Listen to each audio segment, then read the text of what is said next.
The air hung thick with the scent of ionized ozone and blooming lumina-fungi. And not quite flower, not quite fungus, more like living starlight given terrestrial form. Xylos. It was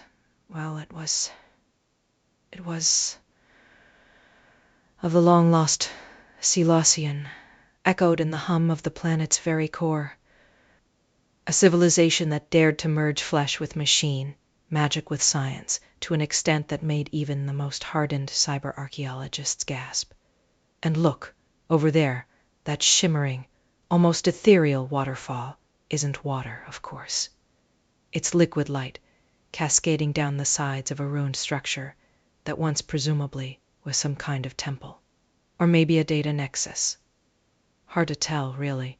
The Xylosians weren't exactly forthcoming with blueprints before they vanished, swallowed by whatever cataclysm befell them, so the only path is forward, right? The lumina-forest ahead pulsed with a soft internal light, its fractal geometry shifting and reforming in ways that defied Euclidean understanding. Within its depths lived the Crystalflyers, creatures of pure energy, encased in shimmering, biocrystalline shells. They were said to be the key holders, the guardians of the planet's deepest secrets. The local creatures here. To get deeper, avoiding them would be a good plan, don't you think? But the path forward goes right through the bio-titan nesting grounds. And of course it does. There's always a catch, isn't there? Well, here's the truth about Xylos. It demands respect. It demands understanding. It doesn't suffer fools gladly. To even set foot on its surface is to enter into a contract, an unspoken agreement to learn, to adapt, to become something more.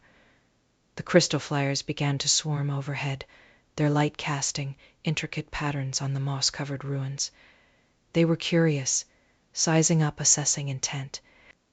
This was a test, a challenge, an invitation. Xylos was calling, and I had to answer.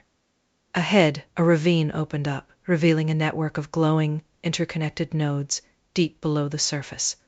The planet's neural network, exposed, it hummed with energy, a symphony of light and sound that resonated deep within my bones. This was where the path diverged. To go deeper was to risk losing oneself entirely, to become one with Xylos, to become something else. The choice, of course, was mine, and oh boy, the path goes down and down and down. And I'm not even sure what's awaiting, just the feeling that something big is coming, soon, fast. And I can't tell if it's something to fear or something to greet. Down we go. So here is what awaits further down, the ruins of what seemed to be some kind of artificial biome, now overgrown and fused together. The bioluminescent plants form archways and crawl along walls, with integrated circuits, and you can see wires entwined around roots. There are remnants of advanced technology, like half-buried consoles, cracked screens, and pulsating energy conduits. As you move through the ruins, you encounter the local wildlife, which seem to be hybrids of mechanical components and organic forms. There are cybernetic beetles, creatures that glow from inside, and robotic birds nesting within the plants. The deeper you go, the more you sense that these creatures are interconnected through a network, a communication system of shared energy. There is the constant low hum of machinery, interspersed with natural sounds, a sort of biotechnological harmony that surrounds you, and further and further and further and further and further and further and further and further and further